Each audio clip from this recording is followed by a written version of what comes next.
Hey,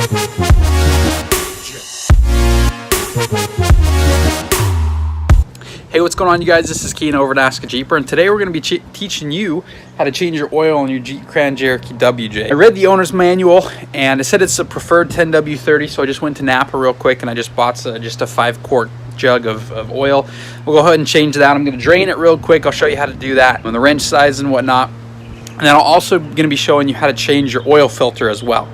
So let's go ahead and get started. As you can see, the oil needed to be changed really bad. It's black, and what I used was a 5/8 socket or wrench.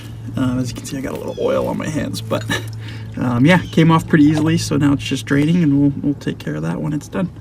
So this is the oil filter for the WJ that we have right now, and this came from a Crown tune-up kit. I showed you a little bit. We made some videos on how to replace the coil or the spark plugs, the intake filter, and then I believe we did something else, but I can't remember. And so we're just going to be teaching you how to replace the oil filter. It's super easy. All you need is this. This is the tool you'll be using. Super easy. All you do is just loosen it up, and yeah, and then screw it back in. That'll be great.